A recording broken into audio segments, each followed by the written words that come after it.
Welcome to TheKillFile, your favorite true crime podcast. I'm your host, Brittany Spears. Each week we will explore the dark corners of true crime, unsolved mysteries, and murder. Join me as we uncover secrets, investigate evidence, and dive into the chilling details of some of the most fascinating cases.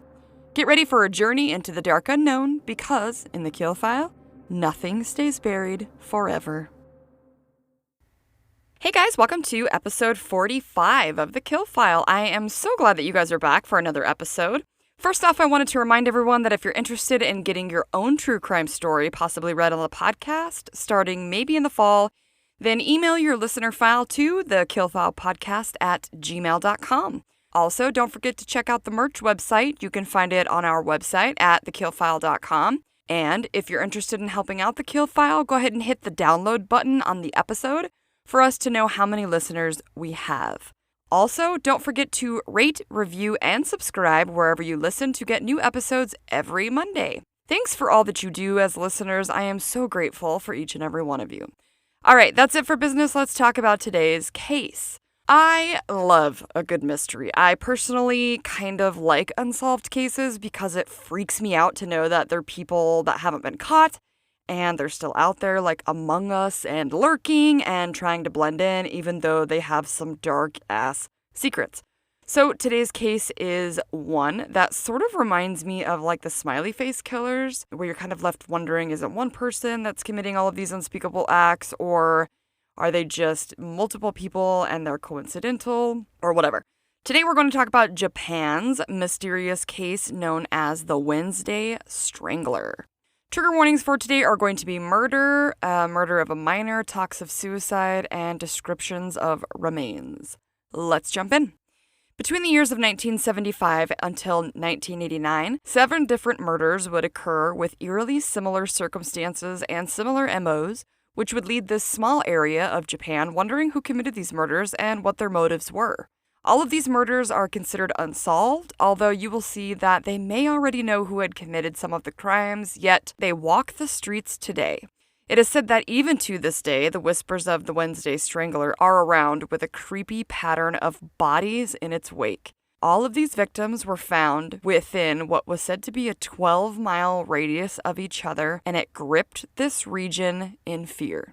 The first victim that we're going to talk about is a 12-year-old little girl named Tomiko Yamazaki.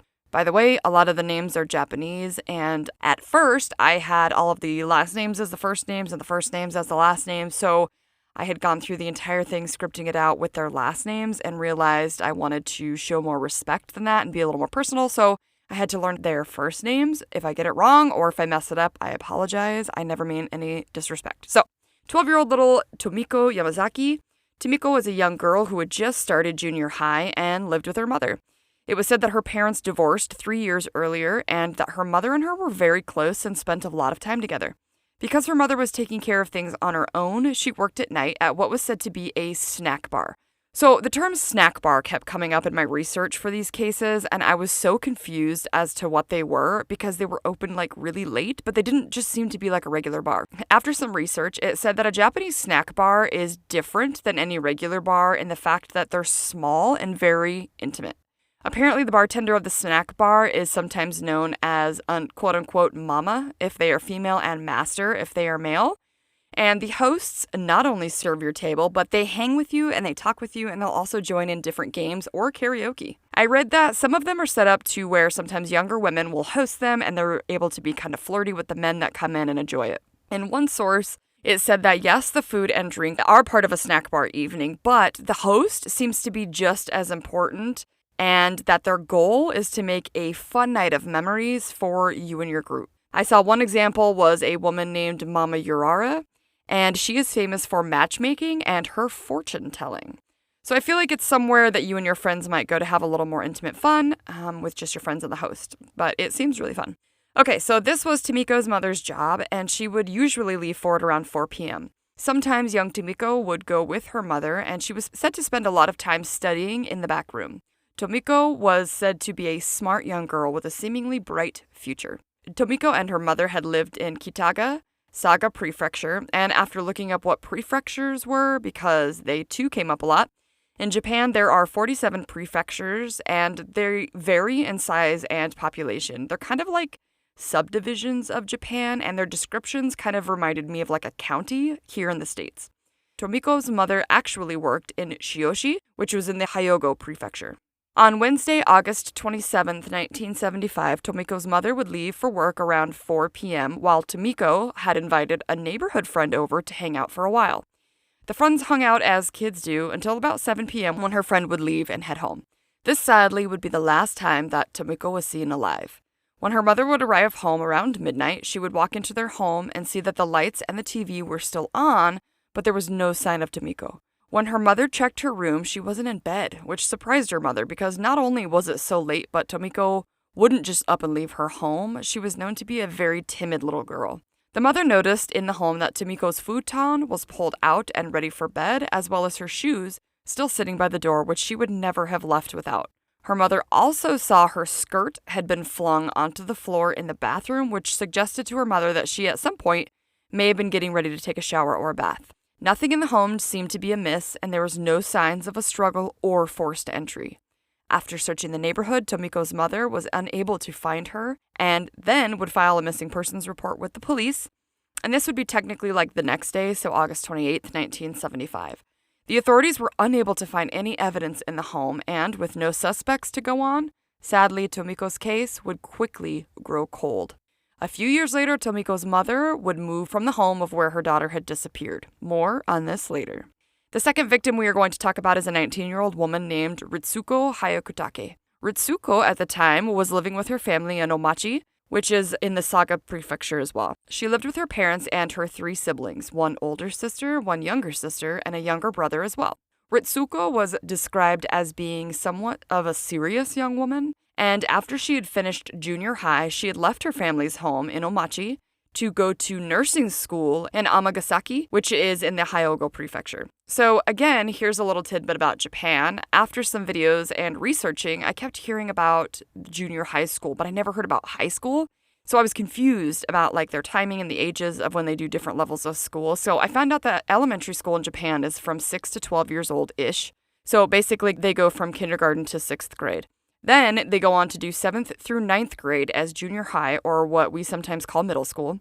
But here's the difference from the States to Japan. Not everybody will go to high school in Japan. In fact, it's not mandatory. And if you want to go to high school and then on to university at some point, I read that you actually have to take an exam to get into high school out there.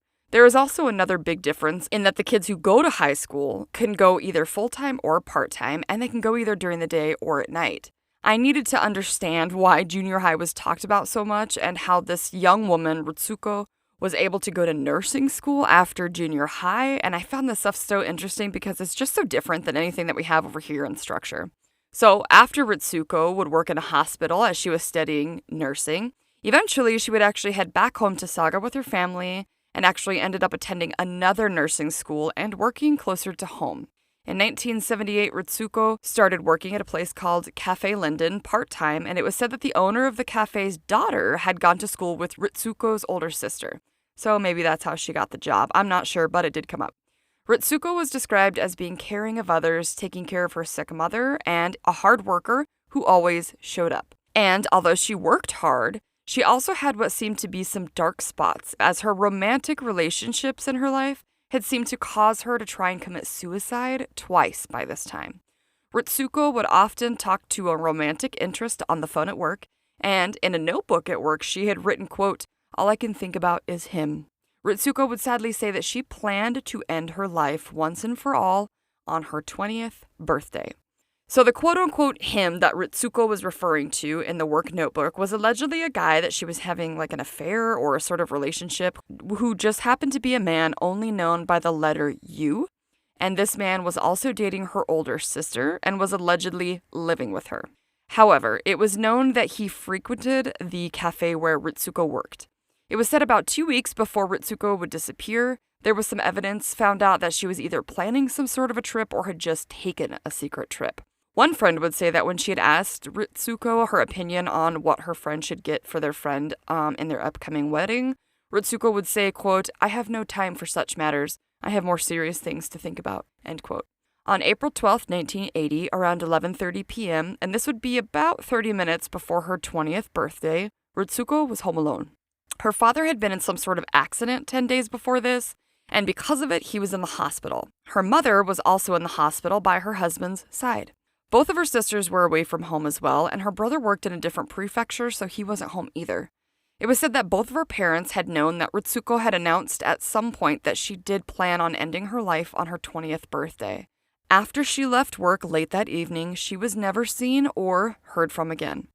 At her family's home, it was found that her futon was laid out for bed and her shoes were by the door. I kept seeing futon, so I had to look it up because I had a feeling it was different than what a futon is in America. And it said that apparently in Japan, what they call a futon is like a super thin mattress said to be anywhere between like 5 and 10 centimeters thick. And it's filled with like wool or cotton. And I guess this is placed just right on the floor for people to sleep on. I can't imagine how much this would hurt, especially for someone like me. Like even regular mattresses hurt my hips. I can only have like a good memory foam or I fucking ache all over. I can't imagine. There were no signs of a struggle at her home, but her family did see that her favorite pajama top was missing. So they assumed that she had been wearing it, a black and white striped top, maybe because she was getting ready for bed. The only other thing missing was a watch that she had bought in the last month. Just like the other case, there was no evidence of fingerprints, no signs of forced entry, nothing taken and nothing left behind, which led the authorities down a cold path for this case. 4 days after her disappearance, Ritsuko's father would receive a letter in the mail that was a mystery, and it was only 3 lines long. The first line of the letter has never been released to the public due to privacy concerns for the family, which I totally get, but I'm so curious what the hell it said. The second line stated, "Your daughter's not coming back." And the third line said, "Suffer." The letter was noted as using an old kana orthography, which was actually changed in 1946, which is just to say that this style of writing was not only older, but was not standard at the time, which kind of added to the mystery. I have a link to the history of kana orthography system and how it's changed in the episode notes that you can read on further if you're interested in it. It's neat in that it shows some letters and vowels, etc., although I have no idea what they are absolutely beautiful. Along with the strange letter that was sent to Ritsuko's parents, they also received some threatening phone calls. The calls would tell the parents or family not to appear on TV and not to release a picture of their daughter. The family would later say that the voice on the phone seemed to be a younger man. Police were never able to figure out who this was. On June 14, 1980, so just 2 months after Ritsuko disappeared, a sanitation worker that was cleaning out the toilet tank in an elementary in Omachi called Suko Elementary opened the lid of the tank and found a body inside. So the cleanings were said to have taken place once every 2 months. Ritsuko was floating inside the tank with her face up in the nude, and it was said that there were 2 heavy stones placed on her body to weigh her down. Sadly, her face had been decomposed so badly that she was unrecognizable, but the authorities were able to take a fingerprint from the body's left thumb, and this is how they would find out that it was indeed Ritsuko. Authorities from both the Shiroshi and Omachi areas would actually work together, which good for them, because you don't always hear that, especially back then, and they would search for evidence around the elementary school. During Ritsuko's autopsy, they didn't see any external wounds, but they did see some bruising on the neck and signs of compression, which led the authorities to believe that she had been strangled. Noting that she didn't have anything foreign in her lungs would make it seem that she had been killed in another location and then dumped into the tank. It was said that Kurume University had people working on this case, and they were able to determine Ritsuko had been killed right around the time that she disappeared. The search of the area and septic tank would show no belongings to Ritsuko, but inside the tank they would find a pair of pantyhose or stockings, 1 slipper, a child's sandal, and a syringe. However, these were thought to not be connected to the case. When the authorities spoke to the sanitation workers and the school staff, they found out that the same tank had actually been cleaned and drained on April 21st, and that was 9 days after Ritsuko went missing, but there was nothing in the tank. They also found out that 2 weeks before Ritsuko had been found in the tank, the children and staff did a large cleanup job of the entire school. There were some younger female students that had went on to say they actually found clumps of red hair around the toilet area. In one source, they said the authorities were also able to find strands of red dyed hair and analyzed and matched them to Ritsuko's. When they did this, they were able to tell that her body was actually already decomposing before she had been dumped into the septic tank. This narrowed down the timeline for police to know that she was moved to the tank somewhere between April 21st and June 10th. At Tsuko Elementary, the vice principal had asked the sanitation workers back on June 18th, so before they had found Ritsuko's body, to also clean out the poolside septic tank because the pool was about to open. The sanitation workers had said that it was difficult to clean because the tank had been full of stones. After they had found the first body, they realized the poolside tank being full of stones could be a sign of something bad. So they asked the authorities to check out that tank as well. Sadly, the authorities would find another body at the bottom of the poolside septic tank covered in stones. The decomposed remains were nothing more than bones and hair, and they knew that the skeleton was smaller, seemingly a child's. They were also able to see that the clothing that the remains were still in, and this matched young Tomiko, who had disappeared nearly 5 years earlier. They were able to see the collar of the shirt was pink and white checkers, and eventually Tomiko's mother would confirm this to be her daughter. It was said that when Tomiko's mother saw the clothing and long hair, she immediately broke down and couldn't even talk to the authorities. She only nodded in response to the fact that this was indeed her daughter's remains, which is so freaking sad. Tomiko's remains were also taken to Kurume University, but because she was in the tank so long and extremely decomposed, they were unable to figure out her cause of death.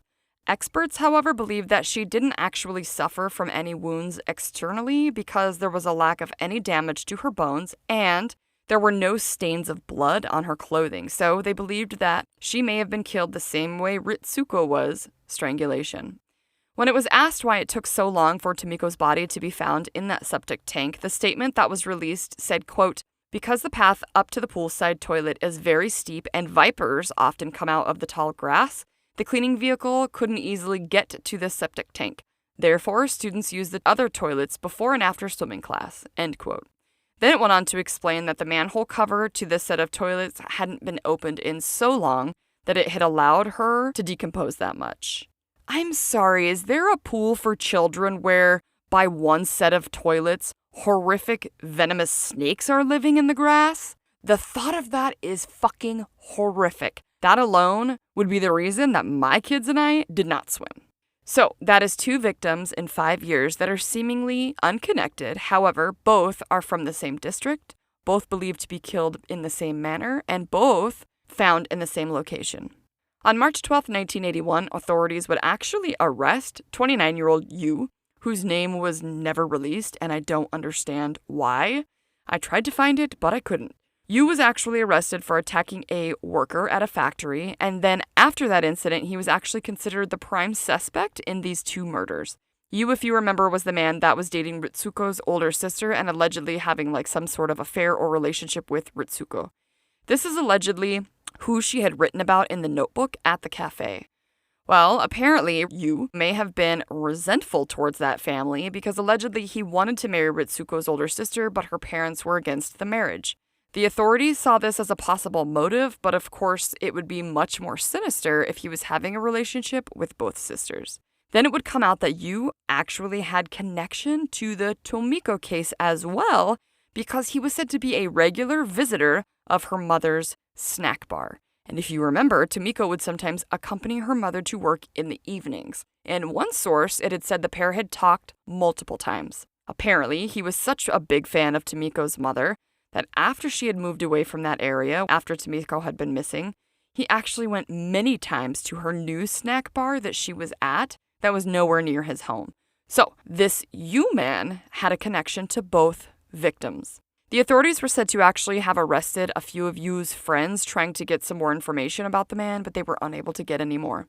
Yu was said to be a violent man, and what's more is that he lived in Shiroshi, actually close to the elementary school where the girls' bodies were found, and he was said to have attended the elementary school himself, so of course he knew the area very well. Yu actually did not have a solid alibi for the night that Ritsuko had vanished. He told authorities during questioning that he had went out drinking until 11 p.m. that night in Shiroshi and allegedly went home after. Keep that information in mind as we are going to come back to it, but for now we are going to move on to the 3rd victim. On October 7th, 1981, a Wednesday, of course, a 27-year-old woman would go missing. Chizuko Ikegami was a married woman who at the time was living in Shiroshi. At this time, Chizuko was working for a sewing company said to make men's clothing, and its name was Remusu. On this Wednesday evening, it was said that she had went to the grocery store to get some food around 5 p.m., which is usually when she got off work. A witness would later come forward and say that she had seen Chizuko in the parking lot of the grocery store talking to a man that was said to be in his 30s and was driving a reddish-brownish car. One of Chizuko's co-workers actually saw this interaction between the man and Chizuko and reported to the authorities that the interactions between the two seemed to be friendly. Before the day that she went missing, Chizuko had not shown up for work for the past 4 days without a word to her employer. When she returned on October 7th, she had said she was caring for her very ill mother. After she went missing, both her employer and her family would report her disappearance.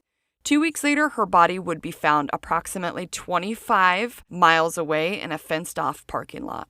They figured out by the state of decomposition that she had been dead for about 1 or 2 weeks. They were able to ID her from her uniform that she had still been wearing for her job at Remusu. Her cause of death was found to be strangulation. In fact, they would find an electrical cord still wrapped 4 times around her neck, where she had very large bruises. Unfortunately, the police had no suspects for her case, and it would go cold. Victim 4 was said to happen about 6 months later, and sadly, this time it would be an 11-year-old girl who lived in Miyake. On February 17, 1982, a 5th grade girl would leave her school with 2 of her friends. About 250 yards from the school, the friends split off to go their own ways. Sadly, this would be the last time that anyone would see Kumi Nishiyama. Later that evening, as her parents realized that their daughter was not coming home, they would alert the police, and this was around 8:30 that night. Because of the recent murder of Chizuko in that area, the police started immediately searching for Kumi and called in the fire brigade to aid in the search. Sadly, her body would be discovered in a field that was halfway between her school and home. It was stated that her body was horrifically found face down with her red backpack still on. She was nude from the waist down and her stockings were around her neck. One source said that she had been quote-unquote violated, which I think means raped, and I'm not going to soften rape by calling it sexual assault if it's actually rape. Someone in the true crime community pointed out not long ago that they were so pissed when people called it sexual assault, like trying to lessen what the perpetrator or predator did to that woman, and they are absolutely right. We should not be softening the blow for the sexual assailant. Fuck that guy. Or girl, but usually guy. Call it what it is. It's rape. This poor little girl, though, it makes my heart ache for her to think of what her final moments must have been like on this earth. Ugh, what the fuck is wrong with people? This time, thankfully, the police would have a suspect in mind. There was known to be a white car spotted loitering around Miyake not long before Kumi was attacked. He was described as a man being in his 30s or 40s and was described physically as having a high-bridged nose with sharp and thin eyes. I'm not exactly sure what that means. He was witnessed earlier that day trying to stop and pick up a woman near the Kewpie Market May bus stop by offering the woman a ride. So in my research about this case from this victim on, there were women described in different sources as housewives, which annoyed the piss out of me because these women ended up being key witnesses to some of the elements in these cases, and yet over and over again, they were just referred to as housewife. I, however, am just going to say woman because, first off, who the fuck cares if they had a job or not? And secondly, the term housewife is so fucking off-putting. In my own life, I have been anywhere from working 3 jobs at a time to support myself, a single working mother, a full-time student while raising children at home, and then I got to be a stay-at-home mother, and now I am a podcaster and a homemaker. If a woman doesn't have to work a job and is home, it doesn't mean she's married to her fucking house, like housewife describes. I feel like when I describe a woman who may not have children, but is able to stay home and not work, then she's probably a homemaker, which that in itself comes with its own set of fucking duties and jobs. She just doesn't get paid for them. Same with stay-at-home mothers and fathers. Their fucking job doesn't have a time clock. They are on the clock 24/7 while trying to manage the entire household as well. It's not easy, and it can be both physically and mentally exhausting. Raising children all day is fucking hard and tiring, and adding house duties, schedules, appointments, rides for everyone, and more on top of that deserves some respect because it's not for the faint of heart. Shout out to any men or women who run their household while their partner works hard at their own job. Having been on both sides, they are both hard in their own ways. This is all just to say that it pissed me off that these women were just called housewives. So I'm saying fuck that. They're just women. The man that was spotted trying to give a woman a ride from a bus stop when she declined, he was very persistent to the point where she had to threaten to call the police to get him to leave. A little later on, around 2 p.m. that same day, the exact same car was spotted outside of the Mitagawa Elementary School, and this was only 3 miles from the bus stop that he was seen at earlier. He had been seen shouting to a young girl not far from his car window and said, quote, "I have some Pink Lady photos I want to show you, so come over here." Apparently, Pink Lady was a famous pop duo. This creep then grabbed the young girl and tried to carry her into the bathroom, but when the girl screamed, he ran off. Sick fucking pervert. Gross. I am glad that girl screamed, although that experience probably traumatized her. So now, at 3:10 p.m., the same man was then seen approaching 2 young girls that had been walking home from the Kita Shigeyasu Junior High. Why the fuck aren't the police patrolling this area where this creepy fuck is trying desperately to pick up young girls? What the fuck? The same man, just 20 minutes after basically stalking the junior high students, was seen offering 2 second-grade students, I'm assuming girls, a ride home, but thankfully they said no. Just 1 hour after this was witnessed, Kumi went missing. A woman witness would then see the same car parked on the side of the road around 4:30 p.m. close to where Kumi was found, and this would actually line up with the time of her death. From the various witness statements, the authorities were able to narrow down the vehicle to 3 different types of cars and get a partial license plate and the city where the plate came from. The authorities believed it was the same man that had committed the murders on the 11-year-old and the sewing worker. Just 3 days later, the authorities would release a sketch of who they believed committed the murders. A weird thing that happened around the time of Kumi's disappearance in that the morning after she had gone missing, her best friend's home received a phone call at 7:15 a.m. When the mother of the friend answered the phone, the person on the phone, a young-sounding woman, said, quote, "This is Kumi. Is Neni-Neni-chan there?" When the friend's mother told her that she had already left for school, the call ended. It was only about 4 hours later that Kumi's body was found, so no one really knows if that was her calling or not, but it reminded the authorities of the call that was received after Ritsuko's disappearance that had also been made by a woman. Weirdly, the next day, there was a letter received that was addressed to, quote, Miyagi City School and Healthcare Center. And in the letter, it stated, quote, "I intended to hold the girl ransom, but she wouldn't stop making a fuss, so I killed her," end quote. Now, this is super weird because I believe that pervert that was looking for a young girl to rape, not kidnap, was the guy who took her, so it's really confusing. So now the authorities have 4 victims, 3 of them were in the same area, and the 4th was dumped close by that area. On to victim number 5, a 48-year-old woman named Sumiko Fujise. Sumiko lived in Katagata City, and this is just a few miles from Shiroshi. Sumiko was married with 2 children, and it was said that her husband was sick. One source said heart disease, and so he was unable to work. Sumiko then supported her family and worked as a waitress inside of a Japanese inn. This was only about a 5-minute walk from her house. Sumiko would leave for work around 8:30 each morning, and then she would usually make it back home anywhere between 7 and 9 p.m. Sometimes on her way home from work, she would stop by a snack bar and help out for the extra income. On July 8, 1987, Sumiko invited one of her coworkers to have some fun with her as the pair would go to the snack bar as customers this time and enjoy an evening of food and drinks and chatting. Afterwards, the 2 left the snack bar, and while they had been walking past a restaurant around 9:30 p.m., Sumiko invited her coworker to come in and eat with her. The coworker couldn't join her because if she did, she might miss the last train back to her home, and she didn't want to risk it. Then Sumiko said she wouldn't go in there either then and decided to head back home. The women parted ways near the front door of a dentist's office, and sadly, this was the last time that anyone would see Sumiko alive. It was said to only be about a 1-kilometer walk from where she was to home, which is less than a mile. Why do we not use what everyone else does for measuring shit? Because having to translate these distances from any foreign case that I do is a pain in the ass. It's like I have to look it up at least like 8 to 10 times a case. Anyways, When it reached around midnight that night and Sumiko was at home, her husband was worried and he started calling around to see if anyone had seen his wife. No one had, so he took it upon himself to walk the path that she took from work to home, but unfortunately he didn't find her. The husband then reported her missing to the police. The police also went in search of her, but they couldn't find her.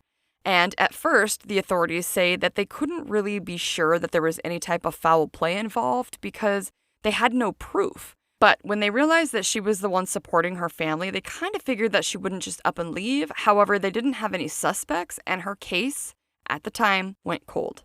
Victim number 6 was a 50-year-old woman named Kiyomi Nakayama. Kiyomi was a married woman with 3 daughters.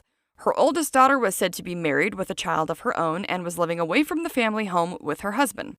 The middle and youngest daughters still lived at home with Kiyomi and her husband.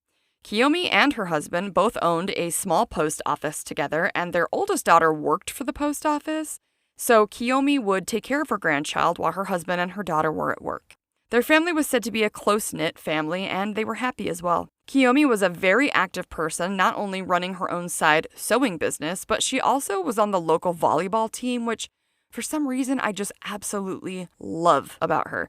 I love to think that this woman got together with other women in the area and that they were on a volleyball team together. It's awesome. Her teammates would actually go on to say that Kiyomi was someone who loved to support her community and was known to be friendly and positive in her demeanor. On Wednesday, December 7th, Kiyomi's daughter was said to have come home for a quick break and saw that her mother had already finished up dinner and was getting ready to head out to volleyball practice at a place called Kitagata Sports Center. Within about 10 minutes, her daughter saw her mother leave wearing an orange sweater and a striped cardigan sweater, a blue jacket, and navy blue pants. She had been carrying a small bag with juice and 1,000 yen, which was said to be for her membership fees. The walk to the sports center was only about 10 minutes away, and usually she would walk with a friend, but on this evening, her friend was unable to make it. Can you imagine the guilt that poor lady probably had after finding out what happened to her friend? But also probably like the relief that she wasn't killed as well. It's sad. The area was said to be somewhat rural. God, I hate that word. And there was one particular place on the walk that had some very overgrown shrubbery, and there wasn't a lot of traffic in this area in the daytime or at night. At 10:50 that night, her middle daughter had gotten back home from work and realized that her mother wasn't there. At first, it didn't bother the daughter much because she knew during this particular practice that they had to talk about what the team wanted to do for their end-of-the-year party. But then it kind of hit the daughter that even with that meeting, her mother should have been home by now. The daughter then called the sports center looking for her mother, and this is when they told her that Kiyomi never actually showed up for practice. When Kiyomi's husband got home from work, him and his middle daughter actually went out on the path that she took from practice, but found nothing. At 2 a.m. that very evening, they filed a missing persons report with Omachi police. The authorities went out in search of Kiyomi and the path that she took, and even the mountains that kind of surrounded that area, but they didn't find any trace of her.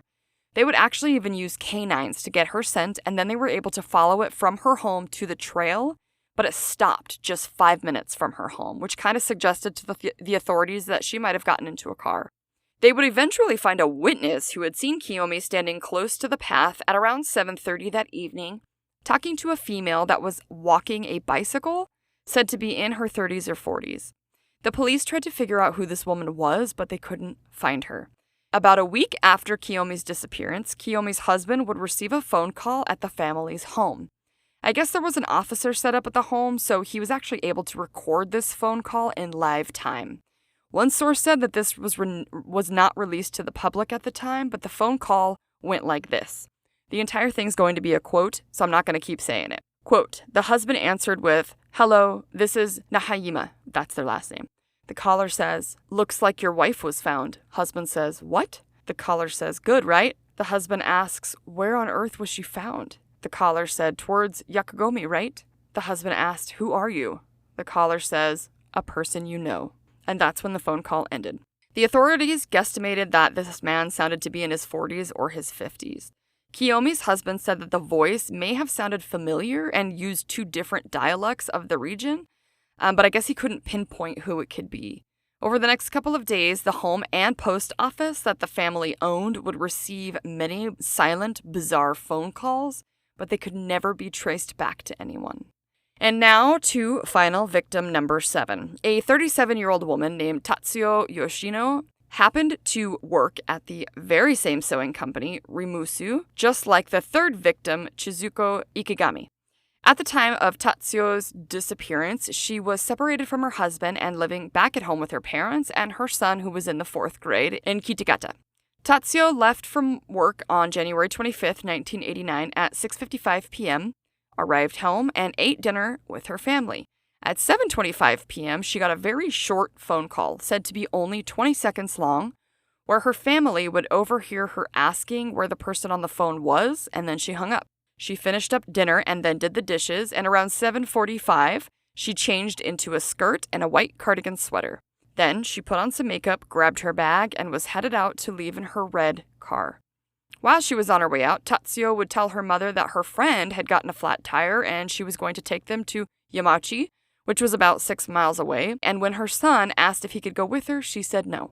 This was unfortunately the last time anyone would see her alive. When Tatsuo didn't come home, her father would file a missing persons report. 2 days after her disappearance, a woman and her husband, both said to be in their mid-50s, were driving and had pulled over to a small roadside altar, which I looked up and they're very cool looking. So they pull over to pray and leave offerings when the woman would pick up a large branch that was like sticking out of the ground, and they proceeded to grab some flowers from around the area to leave at the altar as well. When she looked over the edge of a cliff nearby the altar, she was able to see something white at the bottom. After climbing down a bit to get a better look, it was a cardigan sweater. Once the woman realized she was indeed looking at a body, she called the authorities, and sadly, this would be the body of Tatsuo. But she wasn't alone. About 2 yards away, they would find another body that was wearing navy blue pants and a cardigan sweater as well. The woman was laying face down, and the bottom half of her body was pretty decomposed. They would figure out this body to be Kiyomi Nakajima, who had been on her way to volleyball practice. They ruled her cause of death as strangulation. Just 1 yard from Kiyomi's body was yet another decomposing body, but this one was decomposed down to just bones. This would later be found out to be the body of Sumiko Foise, the woman who was on her way home from work and the snack bar with a coworker who disappeared 2 years earlier. There were found various articles of clothing from the women hanging from the trees nearby on purpose, and it was found out that the branch that the woman had pulled over with her husband to pray had grabbed out of the ground was sawed off, and this led the authorities to believe that it was some sort of a grave marker. When Kiyomi's autopsy was done, they would find some digested food in her stomach, which led the authorities to know that she had been killed probably about an hour after eating with her family before practice. They also found some DNA on Tatsuo's clothing. Sumiko's body was unfortunately too decomposed to get a clear cause of death. However, they didn't find any signs of trauma to the bones. They also had to use dental records to ID her remains. Kiyomi and Tatsuo's causes of death were both clearly strangulation. In fact, marks on Tatsuo's face and nose led the authorities to believe someone had held her mouth and nose closed while they were compressing her neck. The DNA found on Tatsuo's clothing was male body fluid with blood O type. However, they knew that DNA had come from about a day before she had died, so they weren't sure if it was related to her death or not. Authorities would learn that even though Tatsuo's reason for leaving her family that night was that her friend had had a flat tire and at Yamachi, she actually didn't have any friends that lived there, and no one that she knew had a flat tire. Her car was found at the Takio Bowling Center right about an hour and a half before her body was found. The authorities found Tatsuo's belongings all over the city, including her purse a mile and a half away, when a young kid found it on January 26th and gave it to their grandmother. The purse was found mostly empty with just 2 yen in it and her car keys among a few small items. This was unusual for her. A witness would come forward stating they saw a woman in white clothing standing next to a red car in the bowling alley parking lot on January 25th, and this was only about 15 minutes after Tatsuo had left her home. The witness said she seemed to be waiting for someone who picked her up in a white Toyota Cresta. Before we move on to suspects quickly, let me just say that there are 7 victims now that are tied to this alleged Wednesday Strangler case, and all of these murders are technically still unsolved. They all have some weird elements that tied them together, from the tiny area of where all of this happened to the weird phone calls about the murdered women, or the letters that people received about their loved ones when they went missing. Definitely weird, but there are some people I believe to be responsible for the murders.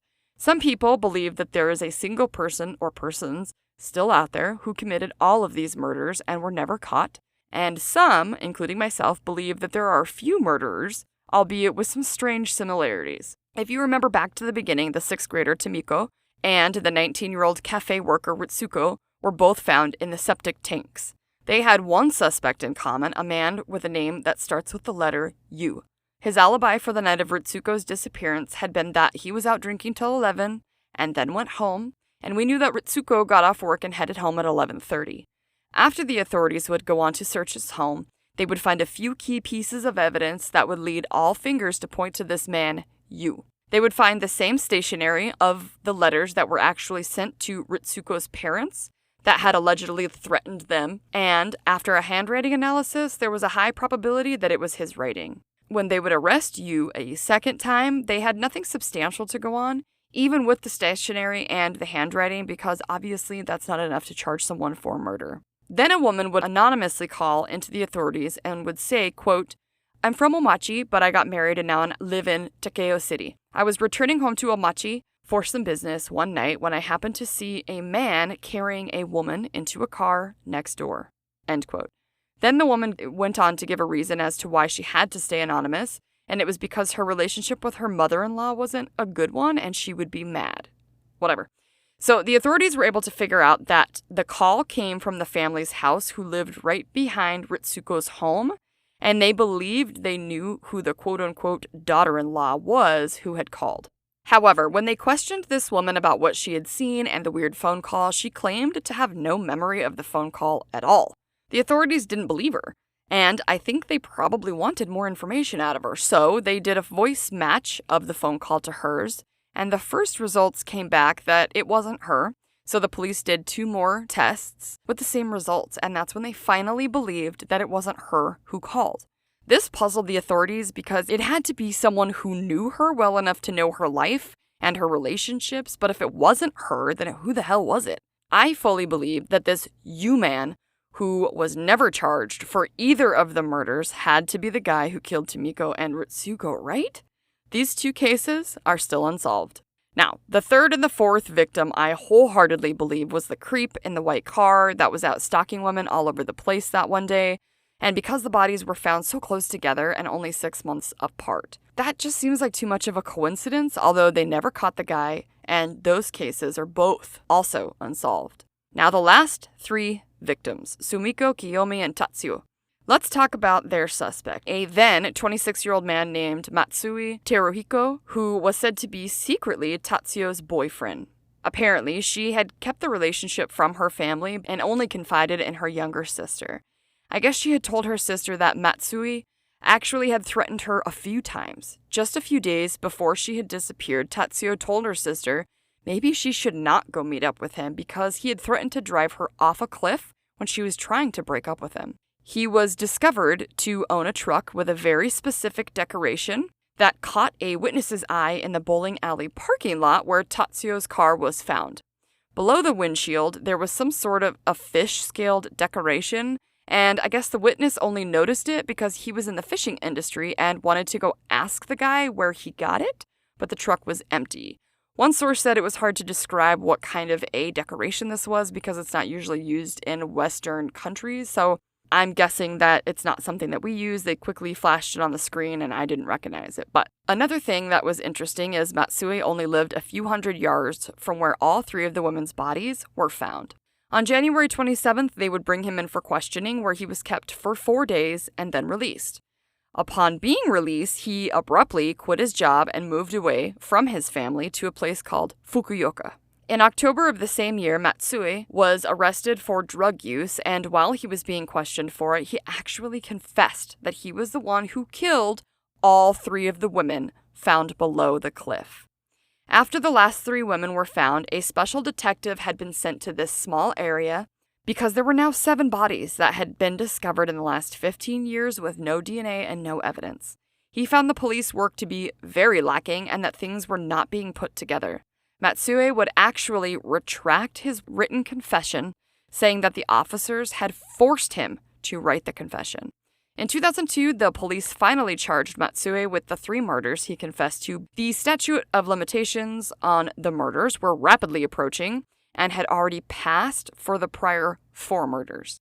He was already in prison for a breaking and entering charge. They were able to match his blood type to the blood on Tatsuo's clothing, and since he didn't have an alibi, they charged him. On October 22nd, his trial started, and the prosecution was going for the death penalty.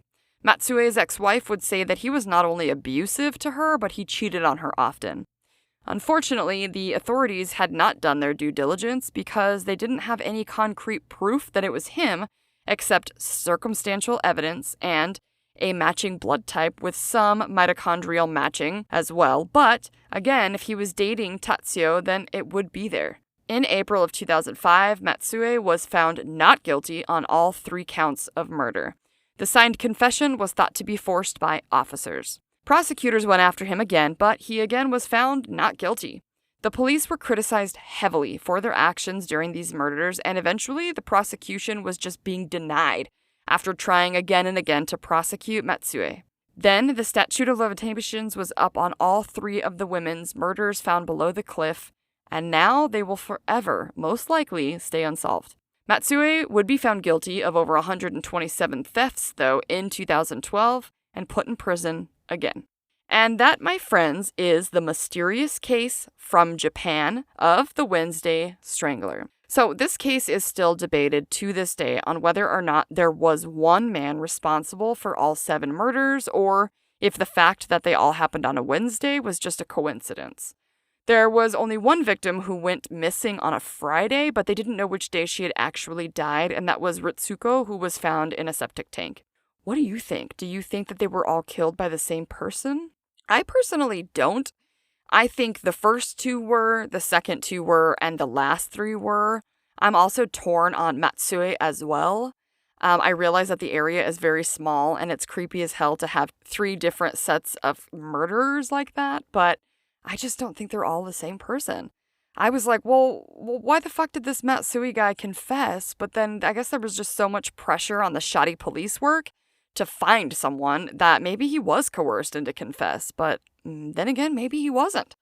One thing that freaked me out about this case was one source had said that, like, the hole that was cut out of the trees below the cliff where the women were found was cut from, like, an axe. So it was clear that the person used it as a dumping grounds, and the thought of like a forest-looking area on the ground, so below the cliffs, had just like this little hole whacked out of it of trees to like walk through, and that's where they found the bodies, just skeeved me out. Because how many areas like that are lurking around us all the time? There's a ton.